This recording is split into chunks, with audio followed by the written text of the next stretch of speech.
Hi folks, Chris Martin here.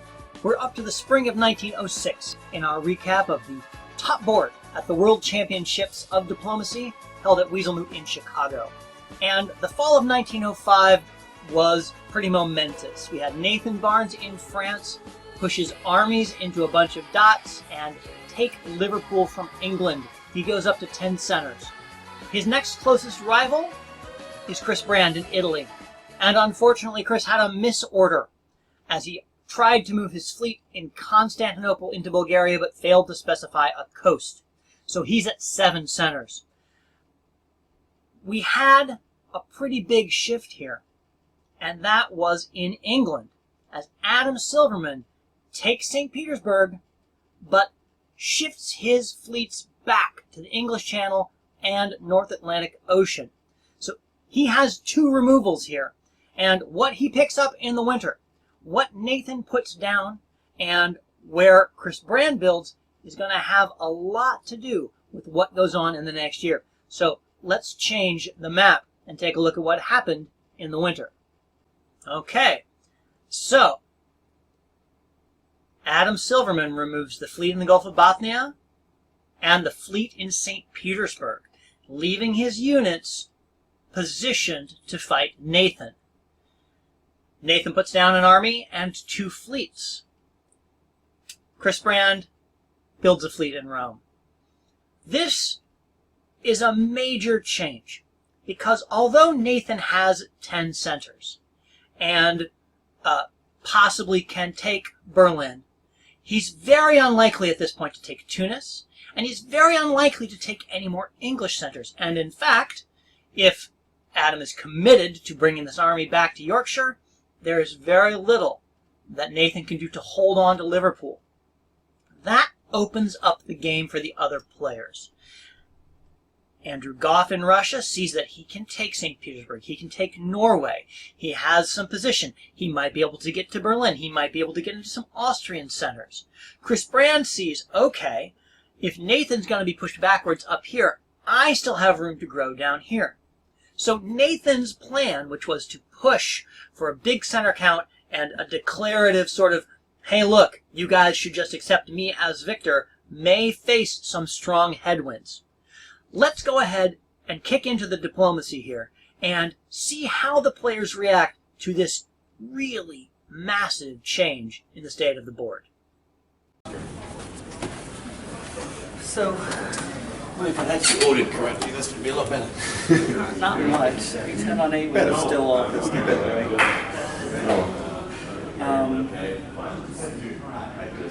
I was already on a top board in Chicago where I was going to say Doc Bender world champion.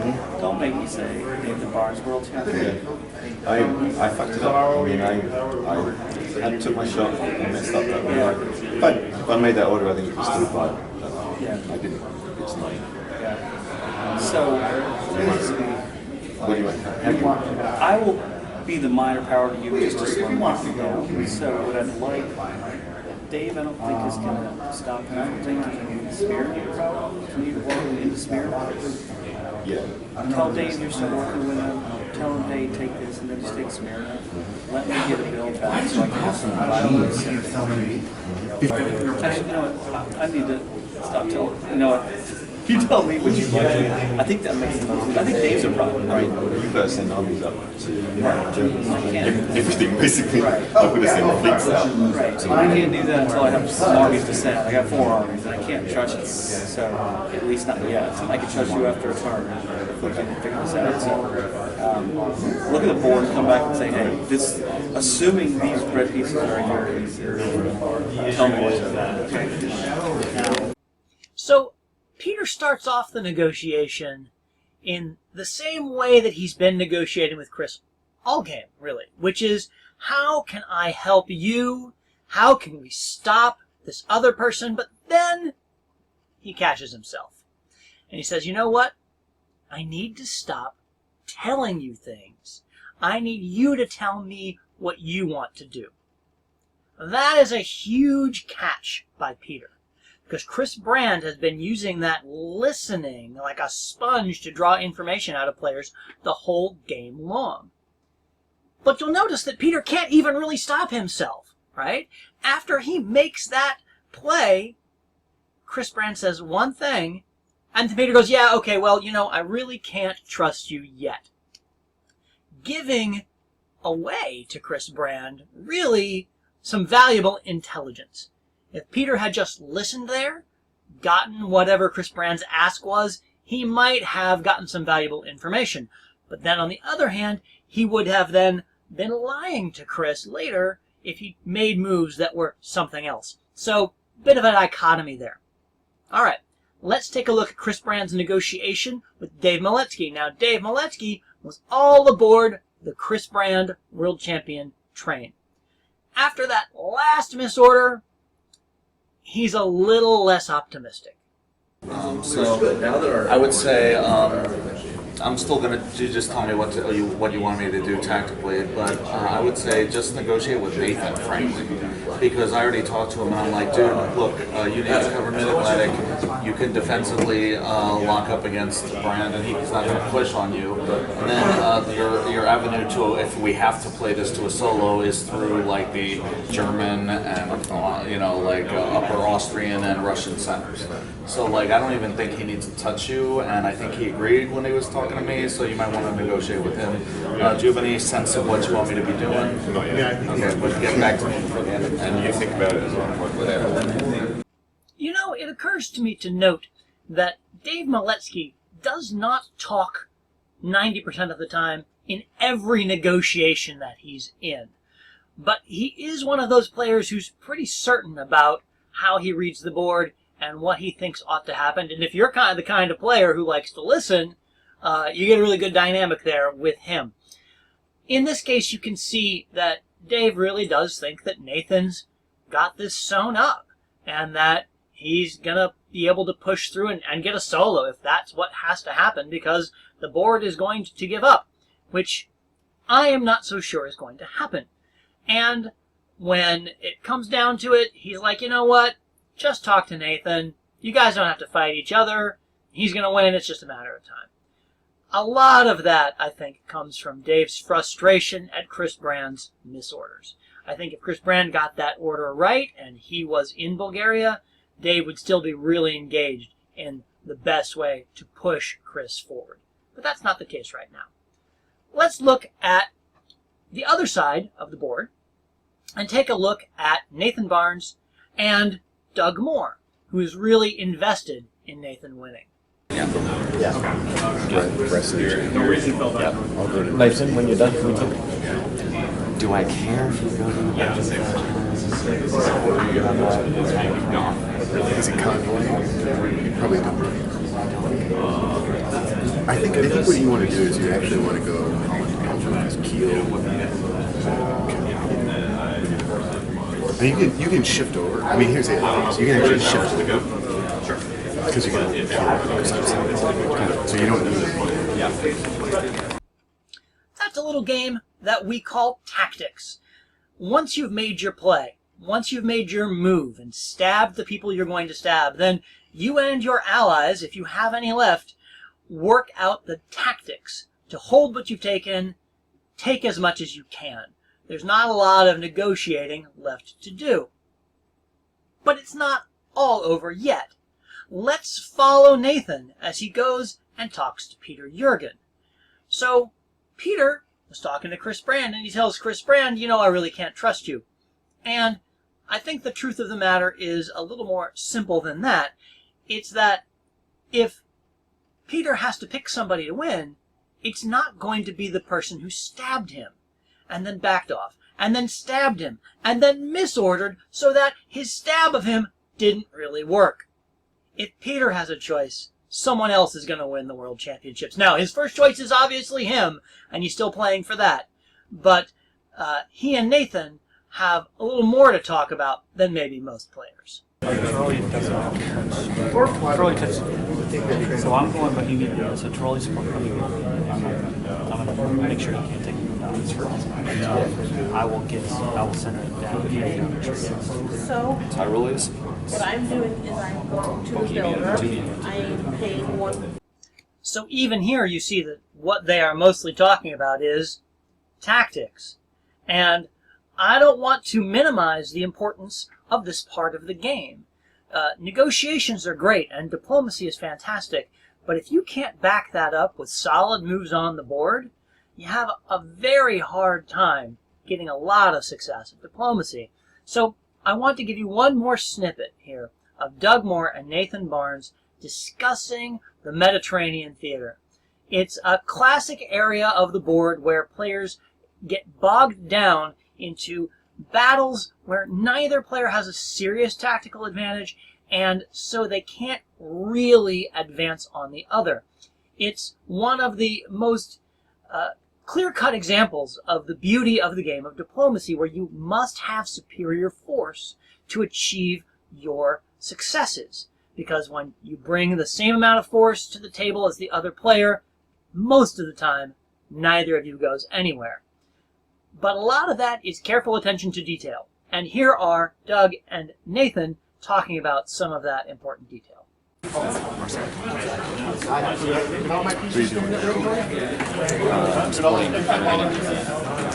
can always go back to Marseille from Spain. Why would you do so? Because I need to. I need something else. That's why. Yeah. And I have to use less. So Marseille's going to. Yes. So go to Piedmont or Tuscany.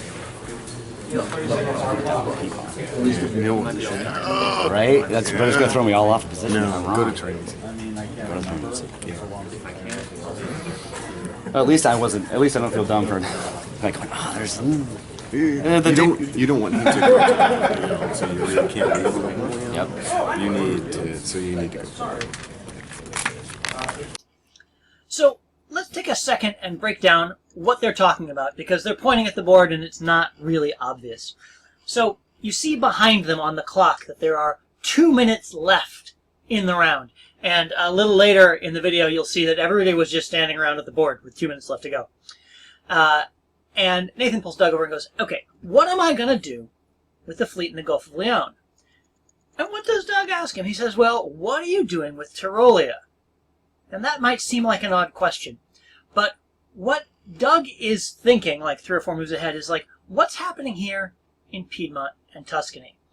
Because if Venice moves to Piedmont, well, that's a problem for Marseille. If Rome moves to Tuscany, that's a problem for the Gulf of Leon. Now, Tyrolia could be doing any of a number of things here that might affect that. So, when Nathan tells him, I'm supporting Vienna, Bohemia to Vienna, which we heard in the conversation with Peter earlier, he knows that that army's no longer part of the picture. So, what else is part of the picture? What is Nathan talking about when he's pointing over here and he's saying he's vulnerable? Well, here's the Mid-Atlantic Ocean. And here's England, Adam Silverman, with 2 fleets on the Mid-Atlantic Ocean. And there is nothing good that happens to France when you have an English fleet in the Mid-Atlantic Ocean. So, Western Med has to go back to the Mid-Atlantic Ocean. Brest has to support that move, or cut the English Channel, while Liverpool cuts the North Atlantic Ocean. Well, there's some sort of, things that have to go on there. And then, he's got to guarantee that he makes it to the Mid-Atlantic Ocean in the fall, so Marseille has to cover Spain. So, it's not covering anything, it's moving to Spain so it can provide an additional support to force the Mid-Atlantic Ocean in the fall. Well, what about the Italian then? Okay. Doug's first suggestion is go to Piedmont, or go to Tuscany, and you'll bounce one of those moves. And then Nathan goes, yeah, but what if he doesn't move to either of those places? That would be really bad. Doug goes, yeah, if this fleet shows up in Piedmont, and the fleet in the Tyrrhenian Sea moves to the Gulf of Leon, well, that's all kinds of no good as well. So, Doug ends up saying that the safe move here is to just move Gulf of Leon to the Tyrrhenian Sea. It's not going to do anything useful. It's not meant to do anything particularly useful. It's mostly meant to prevent the Tyrrhenian Sea moving to the Gulf of Leon, because that would be really bad for Nathan. And that kind of attention to detail and that kind of attention to tactics is very important when you want to be successful. And you can see they're coming down to the end of the time for writing orders. They've got to get the orders in the box. They've got to get it right. So let's rewind here. Let's go back to a conversation that Doug Moore had with Andrew Gough. And Doug Moore is taking Andrew Gough's temperature as to how he's going to play this new board dynamic now that Adam has committed to moving against Nathan. Or I could just leave it. You could leave it for a turn. Because his units are very useful against me. Exactly. But if you moved Prussia to Silesia, that would make it more. So I don't know what that might engender, but I think it would be helpful. The only other one I was thinking of was Galicia. That could be good too. I also have... You have Molesky, obligations. pretty much just tweaking literally starting at the bottom of my ankle, pulling every hair out of my leg, one at a time. He does that. So you see that Andrew is pretty confident that Adam is going to keep moving and fight Nathan, and he doesn't really feel any pressure to do anything in a hurry. And he's torn between bringing the army in Prussia down to Silesia or bringing the army in Galicia up to Silesia, and those mean very different things. If Prussia's going to Silesia, Galicia's going someplace else. And if that's the case, well, that's probably pretty good for Doug. On the other hand, Prussia to Silesia, Livonia to Prussia, that's not so good for Berlin either, especially if we know that Kiel is moving away. Well, one thing that you might wonder is, why are Doug and Andrew even talking at all at this point? What do they have to talk about? Well, there is another game that's going on now, and that game is what's going to happen in the endgame. And Andrew Gough and Doug Moore both know that nothing is settled yet, and Andrew Gough might find it very useful to have Doug Moore in his pocket, in his corner, as it were. And so he maintains good relationships, he shares information. Doug Moore, as a former world champion, probably wants to reward good play. And to his mind, Nathan has played the best game so far, but it's not over yet. And if Andrew or Peter pulled a bunch of great moves out of their hat, or even Adam Silverman came around, Doug could turn around and make a really decisive play with his two units. So those kind of negotiations, they do still go on, even after most of the positioning is done. Let's step one place further back in time, and let's listen to Adam Silverman's conversation with Andrew Gough, and you'll get a sense of why Andrew Gough was pretty clear that he was going to have the freedom to do whatever he wanted to do this year. I'm going to just try to stymie him, and you know, to the extent I can, you know, you can take some feedback, you can take Norway. Norway's going back to England, but if you keep me with the units, I can be more irritating to him, as you know. I'm not in a desperate hurry to attack you. Yeah. I think he probably wins, but I'm not going to fucking concede a world championship because someone is 3 cents ahead of me. Yeah, fair enough. We just have to attack him. Fair enough. And Italy has to be on board with that. Then I still probably don't win. Right. But it's not competitive. Yeah. There you have it. Andrew Gough isn't giving up just because Nathan has opened a little bit of a lead over Chris Brand. There's a lot of play left on this board, and Andrew is going to push for all of it. In other boards, I've seen in other top boards, yeah, there might have been a concession vote. There might have been the sense that, well, we're all tired of playing this, and let's just go ahead and declare a winner. That's not the way it's going to go down today. For this World Championships at WeaselMoot, the game will be called on account of time, but that won't happen until at least 2 o'clock in the afternoon. You see on the clocks in the background that it's around noon, and the game could go on until 4 o'clock. It's all up to the tournament director, Jim O'Kelly, and nobody knows when that time is going to be except for Jim O'Kelly. So they've just got to play it out. And Andrew Gough is going to get Chris Brand and Peter Jurgen, and they're going to have a conversation about trying to stop the leader and give one of them a chance to become the world champion. You think he's just going to sit on 2 cents because that's what Molesky does? He still wants to win. And he can still win. You don't believe him? Is that really what you want to worry about right now? We should call it. Let's get this. Let's worry about how to. I don't even think massive threat to win at this point. I want to stop Barnes. Can the three of us work together to pick him back? And you know what? You'll always have helping them. You pretty much suck. You asked a specific question, which I answered. I pretty much sucked as well.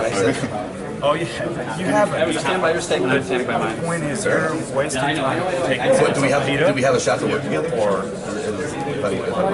you're stopping Nathan Barnes? I've been trying to get to work with you for a long time. anything else doesn't? We don't stop Nathan Barnes. Nothing else. Both of us are absolutely on side with you. Absolutely. Give us the space to do our bit in the middle. Right. You do your stuff, and then we can stop him. Start making the orders for units. Hopefully neither of us can win a world championship. Not the dots of mine that you actually want. I would rather you were in Hi, Nathan. What are we doing? A slightly awkward appearance by Nathan there as the three players who are having a conversation about not letting him win, and he walks into it. But the sense there that they're all trying to jockey for position is a really delicate one, because who's going to step up and be the person who does win? I mean, Andrew is saying, you know, I really don't think, Chris, that you're a big threat to win, but we should try and stop Nathan. Which means what? Which means that somebody else is a bigger threat to win? There's a lot of things that are going unsaid here on all sides. You know, Andrew doesn't want Chris Brandt to be taking Peter Centers. Why is that? Why is taking Peter Centers a waste of time? Well, if you've got to take Munich from Nathan to set him back a peg, well, okay. But really, there's just, everybody is pursuing their own agenda like they always do in diplomacy. It's just a very delicate kind of negotiation.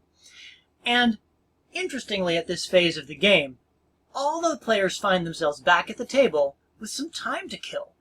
A lot of the times on a drop-dead clock, you're rushing around, you're trying to get the last word in, you're writing your orders frantically at the end, but not in this season. In this season, alliances have been formed, a person has made their bid to be the champion, and now everybody else is reacting. There's not a lot to say. So we're going to get a little bit of that awkward time at the board, and then we'll kick right into reading the orders, do a real quick recap of the moves, and then I'll see you next time in the fall of 1906.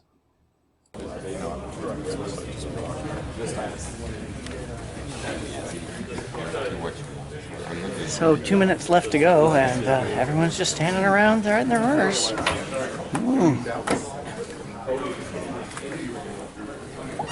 2 minutes to the deadline. Norway to Yorkshire. Norway to Yorkshire. North Convoys that. 8. North Atlantic to the Mid-Atlantic. English supports that move. 5, 4, 3, 2. Black to Constantinople. Aegean supports Constantinople to Bulgaria. Bohemia to Vienna. Vienna to Budapest. Serbia to Greece. Bulgaria supports Serbia to Greece. Brest to the English Channel. Something to Picardy. Paris to Picardy.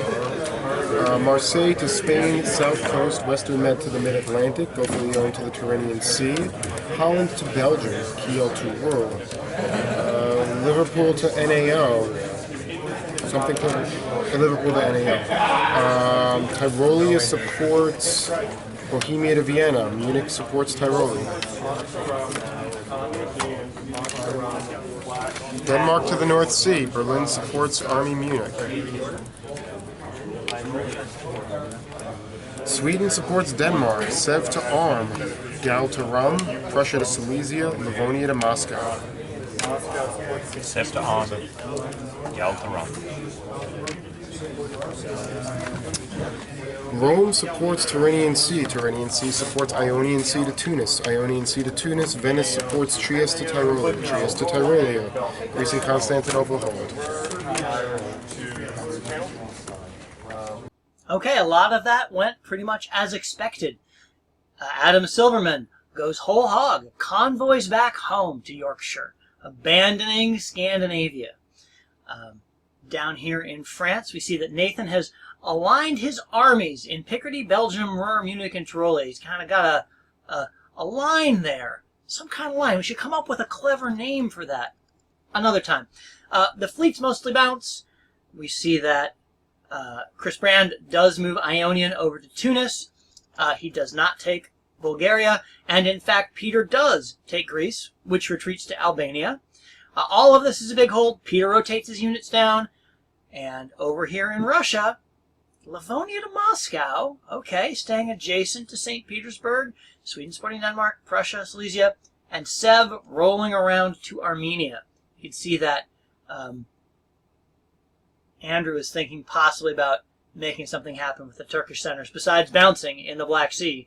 The first time that order unit in Sev's done anything but move to the Black Sea since 1901. So that's spring of 1906, the year when it became clear that Nathan Barnes' bid to become world champion wasn't going to be as simple as getting to 10 centers. You want to find out what happens in the fall?